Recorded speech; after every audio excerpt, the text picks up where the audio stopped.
Her wedding was arranged before the last condolence flowers had been removed from her father's grave. That is the first thing you need to understand about Emma Carter. She was not a woman who was swept off her feet by romance. She was a woman who was traded for stability, exchanged like a signature at the bottom of a contract. While the soil was still settling over Charles Carter's coffin, the board of directors had already calculated their losses, forecasted their panic, and measured their risk in cold percentages.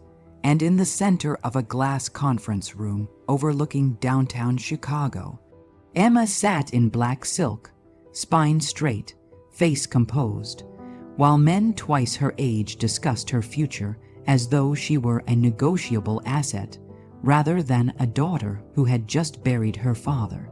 What those men did not know, what none of them had thought to ask, was that Emma Carter had spent the past 5 years quietly studying that company from within, analyzing shipping routes, renegotiating minor contracts under delegated authority, absorbing every strategic move her father had ever made. They mistook her silence for fragility, her stillness for weakness, her grief for incapacity, and that mistake was about to become the most expensive miscalculation of their careers. The man they chose to pair her with was Ryan Bennett, 32 years old, Chief Executive Officer of Bennett Holdings, a man whose name alone steadied volatile investors, whose reputation for precision bordered on ruthless. When he walked into the Carter estate for the first official discussion, the air shifted. Assistants straightened. Directors lowered their voices.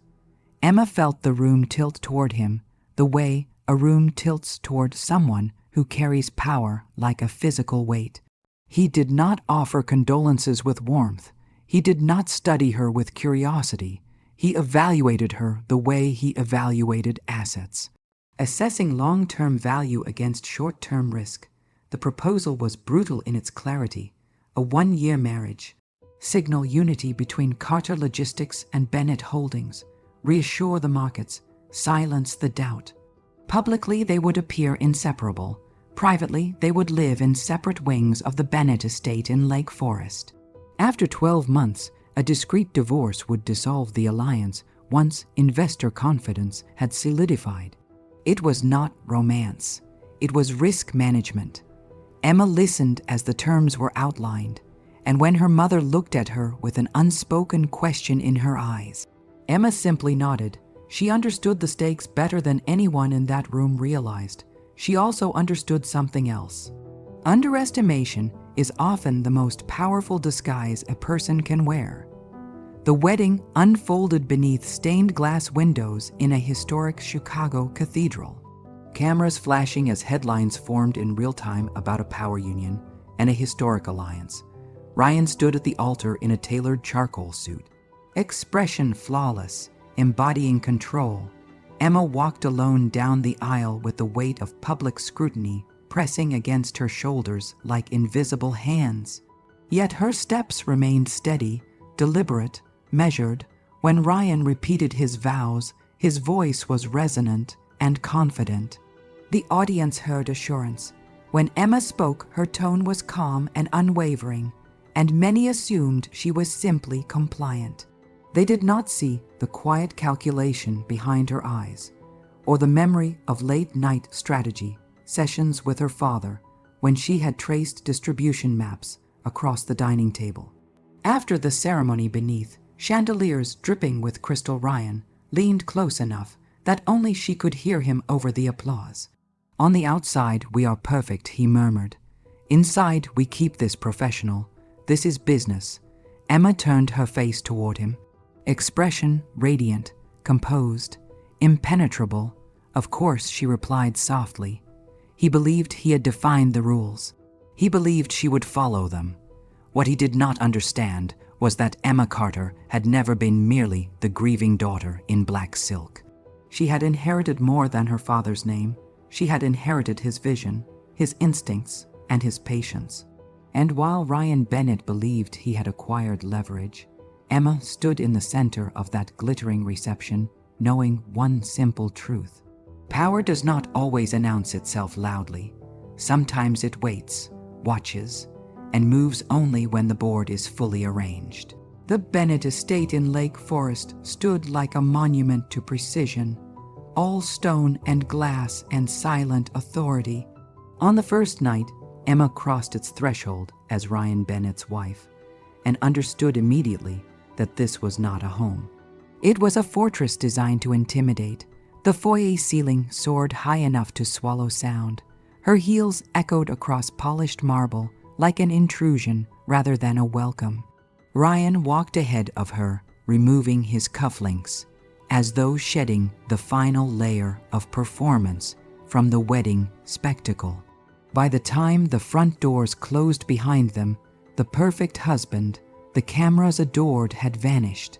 He turned toward her with an expression emptied of ceremony and gestured toward the sweeping staircase as if directing a new employee. "Your room is in the east wing," he said, not unkind but unmistakably distant. "Mine is west. We keep things efficient." Public unity, private separation. Emma did not argue. She simply studied him the way he believed he had studied her, noting the tension at the edge of his jaw, the fatigue hidden beneath control, the faint flicker of something guarded in his eyes. He expected compliance, perhaps even quiet gratitude, as though he had rescued her company from collapse. And the assumption hardened his posture. In the weeks that followed, the duality of their marriage sharpened into ritual. At charity, Gayla's Ryan's hand rested at the small of her back, his voice warm as he introduced her as "my brilliant wife." Emma matched his performance seamlessly, laughing at the correct moments, offering strategic comments that impressed older executives, her presence becoming a subtle asset rather than a decorative accessory. Yet the moment the car doors shut and the estate gates closed, the air shifted. They ate dinner at opposite ends of a long mahogany table, the clink of silver were the only conversation, and afterward retreated to separate wings like diplomats maintaining a fragile treaty.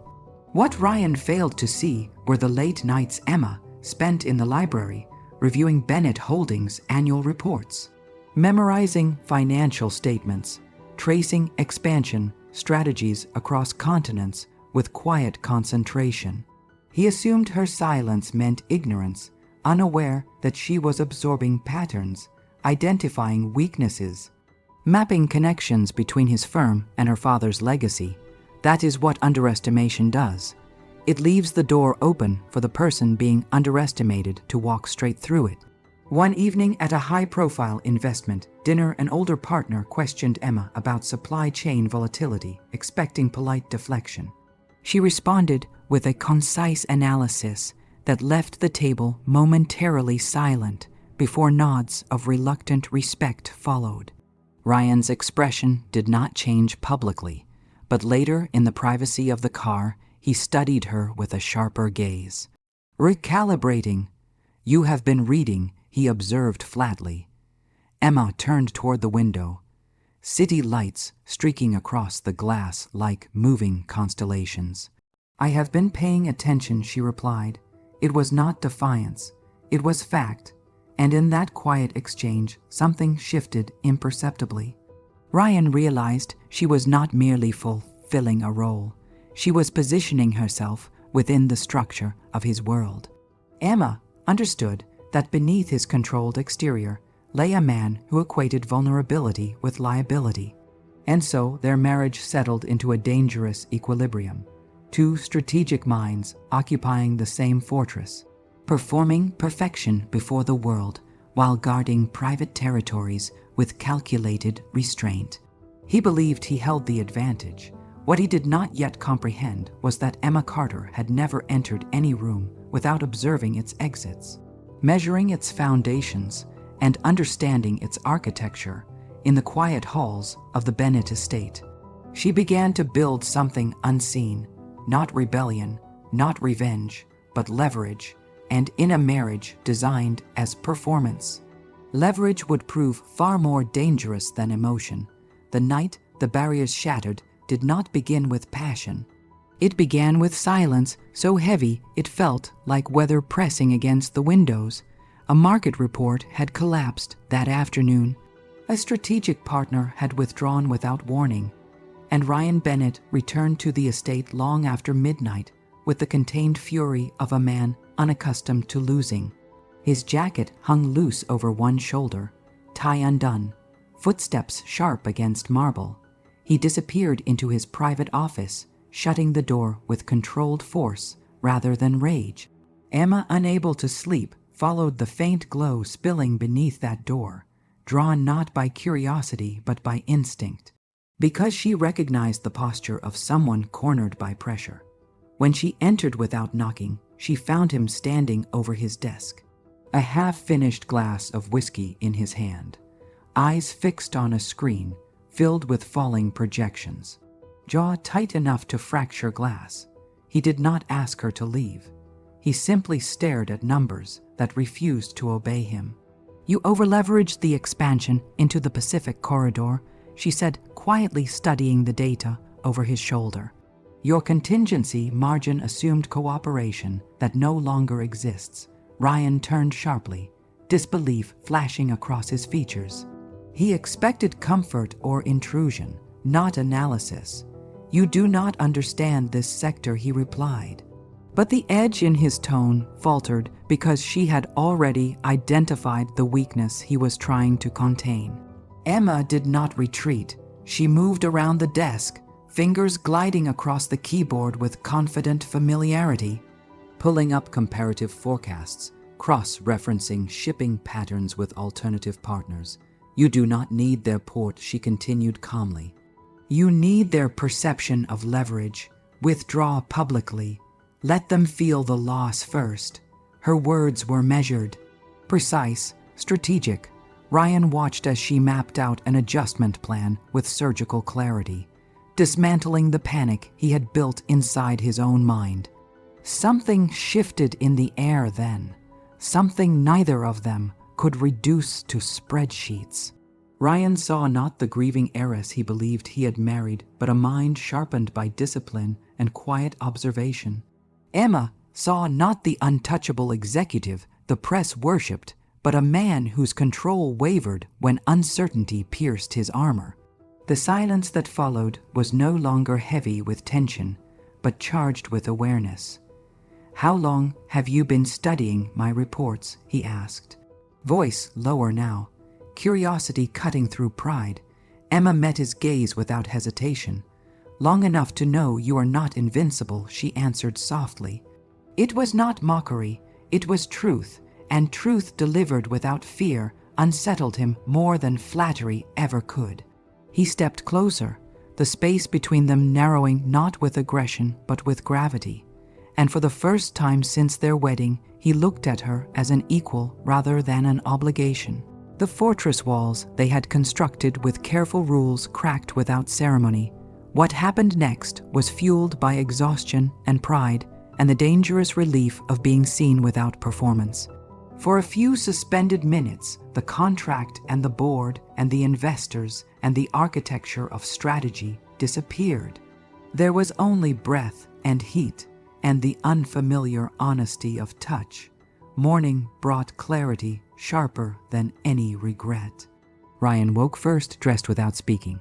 Expression closed once more. "Last night was a mistake," he said finally. Voice controlled, almost clinical, nothing more. The words struck cleanly, not loud but definitive. Emma did not plead, did not argue. She wrapped the silence around herself like armor of her own. He believed distance restored control. He believed dismissal protected him. What he did not realize was that something irreversible had already occurred. Not because of passion, but because for one unguarded hour he had allowed her to see the fractures in his certainty. And Emma Carter understood fractures better than anyone. They were not weaknesses, they were entry points. The truth arrived quietly, carried not by drama, but by a thin white envelope and a doctor's measured smile. Emma had suspected something was different for days. The persistent nausea at dawn, the exhaustion that wrapped around her bones like damp fog, the strange tenderness beneath her ribs that no amount of denial could erase. she drove herself to a private clinic in downtown Chicago. Sunglasses shielding her eyes, though the sky was overcast, as if the world might read what she already feared. When the doctor returned with the results, her words landed softly but detonated inside Emma's chest. "You are approximately 4 weeks pregnant." For a moment sound vanished, the sterile white room blurred, and all Emma could hear was her own heartbeat, fast, relentless, undeniable. She sat there long after the doctor finished explaining next steps, the information dissolving against the single fact expanding inside her.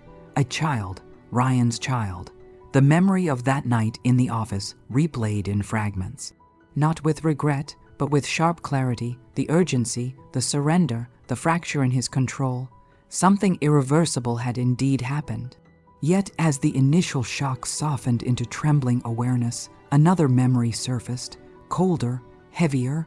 The morning after, when he had straightened his cuffs and dismissed everything as weakness, as error, as nothing, Emma pressed a hand against her still flat stomach, the gesture instinctive, protective. Fears she had endured underestimation. She had endured emotional retreat. But this was different. This was not strategy. This was life. For hours she wrestled with whether to tell him immediately. Part of her believed honesty might force him to confront what he kept buried beneath discipline. Another part remembered the controlled coldness in his voice, the way he sealed vulnerability with dismissal. At dusk she walked toward his office, rehearsing the words in her mind, preparing for whatever reaction might come. The hallway lights were dim, the estate unusually still, and as she approached the partially open door, voices drifted into the corridor sharp enough to freeze her steps. Ryan was not alone. His older brother Daniel stood inside their conversation, unguarded. "I will not complicate this marriage further," Ryan said, tone clipped and impatient. It was a lapse in judgment. "I do not intend to repeat it." Daniel's voice was quieter, but probing. "And if she expects more," a pause followed, heavy and deliberate. "She will not," Ryan replied flatly. "I am not having a child in a contractual arrangement. That would be a liability I refuse to carry." The word struck like glass shattering against stone. Liability. Not responsibility, not consequence. Liability. Emma stood motionless in the corridor, the air suddenly too thin to breathe. Every instinct telling her to retreat before the tremor in her composure betrayed her presence. She did not wait to hear more. She turned silently and walked back down the hallway, each step echoing louder in her mind than on marble floors. Inside her bedroom, she closed the door with careful control and allowed herself exactly 1 minute to feel the full impact of what she had heard. The hurt did not arrive as tears. It arrived as clarity, sharp and bracing. She sat on the edge of her bed and pressed her palm once more to her abdomen. This time not with shock, but with resolve. The child inside her was not a negotiation. It was not a strategic error. It was not leverage. It was hers. And she would not allow it to become collateral damage in a marriage defined by performance.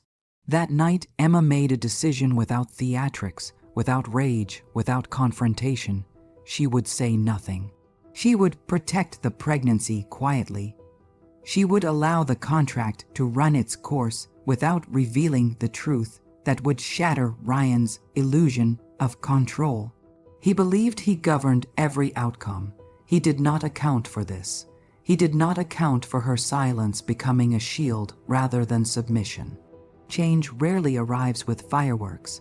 It arrives in small disruptions that no one expects to matter.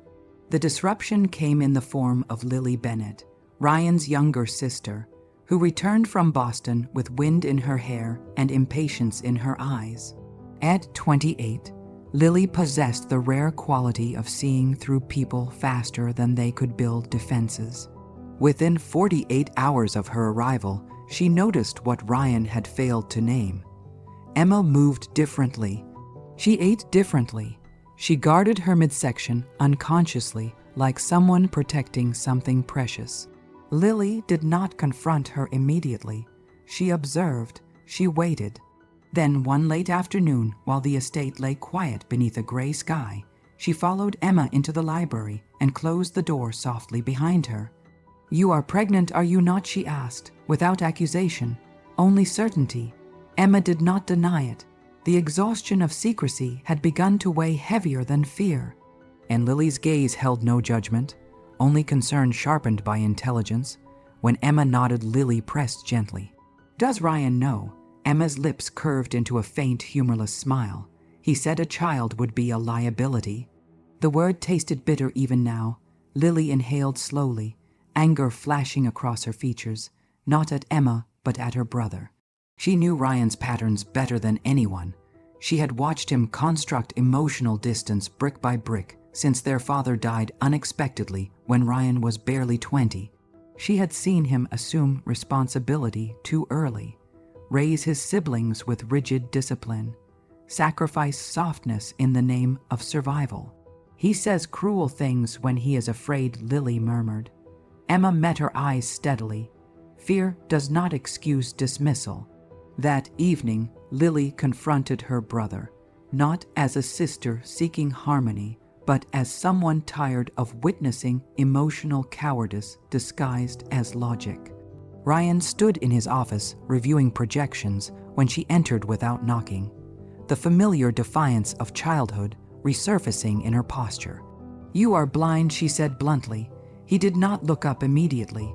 "I do not have time for dramatics." Lily stepped closer, forcing his attention. "You think Emma is fragile. You think she needs protection from you. But she is stronger than anyone in this house, including you." His jaw tightened. "This is not your concern." Lily laughed sharply. "Everything about you is my concern. You push away anything that threatens to matter." Her words struck harder than any market loss because they carried history. For a moment, Ryan faltered, the past pressing against his composure. He remembered hospital corridors, whispered condolences, the day he signed documents that transferred responsibility for his family onto his shoulders before he was ready. He remembered promising himself he would never allow emotion to destabilize what he built. Love was unpredictable. Attachment was risk. Risk demanded control. Yet Lily's accusation lingered like an echo he could not silence. "You are wrong," he said finally, though the conviction lacked its usual certainty. Lily studied him with quiet intensity. "Am I?" she said. "Then why do you look at her like you are already losing something?" The question lingered long after she left the room, embedding itself in the silence of polished wood and glass. The truth did not explode into the room with accusation. It surfaced with a single glance that lingered too long. It happened on a quiet evening when Emma, pale from another wave of nausea, steadied herself against the marble counter in the kitchen, unaware that Ryan had entered behind her without sound. He saw the way her hand instinctively curved over her abdomen. Protective, unconscious, intimate. He saw the subtle rounding beneath the fabric she had begun choosing more carefully. And in that suspended second, comprehension struck him with ruthless clarity. "You are pregnant," he said, not as a question, but as a realization that fractured his carefully ordered world. Emma closed her eyes briefly before turning to face him. Her expression, neither ashamed nor afraid, only resolute. Silence thickened between them, dense as storm clouds over Lake Michigan. "How long?" he demanded, though his voice lacked its usual authority. 10 weeks, she answered, calmly, refusing to look away. The number settled heavily in the space between them. 10 weeks of silence, 10 weeks of concealed truth growing within the walls of his own estate. "Why did you not tell me?" he pressed, frustration rising, not from betrayal, but from being excluded from something irreversible. Emma's gaze sharpened. "Because I heard you," she said quietly. "You called a child a liability." The word landed harder now than when he had spoken it casually in the safety of his office. stripped of context and thrown back at him like evidence in a trial. For the first time since their marriage began, Ryan looked genuinely shaken. He replayed that conversation with Daniel, the cold logic he had relied upon, the armor he wore so comfortably. He had not imagined Emma listening. He had not imagined his words carried weight beyond temporary strategy. "I did not mean it that way," he insisted, though even he heard the weakness in the defense. Emma's voice did not rise. It deepened. "You meant it enough to say it." There was no hysteria, no dramatic accusation, only fact. That steadiness unsettled him more than anger would have. He stepped closer, not out of dominance but desperation. And for once, he did not know how to lead the conversation. Numbers could be revised, contracts could be renegotiated. This was neither. "I was afraid," he admitted finally, the confession sounding foreign in his own mouth. "I built everything around control. A child changes control." The admission cost him more than any financial loss ever had. Emma studied him carefully, searching not for eloquence but sincerity. "Life is not an acquisition, Ryan," she said softly. "You do not manage it by eliminating risk." The truth in her voice cut through the defensive logic he had perfected for years. He thought of his father's sudden death, of the crushing responsibility that followed, of the vow he had made never to let emotion destabilize what he protected. But standing in front of Emma, knowing a part of him already existed beyond his calculations, he realized that avoidance was no longer control. It was fear. He lowered himself slowly into a chair at the kitchen table, composure unraveling in subtle ways. Hands clasped tightly, as if grounding himself against a seismic shift. "You should have told me," he said again. Though the accusation had softened into regret, Emma moved closer, resting her palm against the back of his chair, not touching him, but near enough to bridge the distance. "I needed to know you would not see this child as a threat," she replied. "I needed to know you would see it as ours." The word "ours" lingered in the room like a fragile offering. Ryan lifted his gaze, and for once his eyes held no calculation, only something raw and unfiltered. "I do," he said quietly. "I just did not know how to admit that I want something I cannot control." The confession was not grand. It did not arrive with theatrics. It arrived with vulnerability stripped of ego. And in that quiet kitchen beneath understated lighting, the fortress he had built began to transform. Not into something weaker, into something human. The contract was meant to end in silence, a quiet signature dissolving a public illusion. But life rarely respects the neat edges of legal agreements. As autumn settled over Lake Forest and gold leaves scattered across the estate grounds, Emma's pregnancy became visible not as a secret, but as a promise. Undeniable and luminous, Ryan no longer walked ahead of her at public events. He walked beside her, hand steady at her back, not for performance, but instinct. Investors noticed the difference. The distance that once defined their marriage had softened into something uncalculated, and whispers shifted from speculation to admiration. Emma no longer felt like an asset stabilizing a merger. She felt like the center of a family forming in real time. Ryan attended every medical visit with the attentiveness of a man studying a new language, absorbing terminology, asking careful questions, memorizing details about heartbeats and development timelines as though they were critical projections. The first time he heard the steady rhythm of their child's heartbeat through a grainy ultrasound speaker, his composure fractured in a way no market collapse ever had. He stood motionless, eyes fixed on the screen, and something shifted irreversibly behind them. It was not fear this time. It was awe. Emma watched him carefully, searching for any trace of calculation. She found none. She saw humility, the recognition that some forces in life demand surrender rather than control. When he intertwined his fingers with hers, the gesture carried apology and devotion without needing language. The night the contract officially expired arrived quietly, without announcement or ceremony. The legal papers lay untouched in Ryan's office drawer. Unsigned, irrelevant, he found Emma standing at the window of their shared bedroom, one hand resting on the gentle curve of her stomach, moonlight outlining her silhouette with silver clarity. For a moment, he simply watched her, remembering the woman he had once mistaken for fragile, the woman who had entered his fortress underestimated and emerged its foundation. "The year is over," he said softly.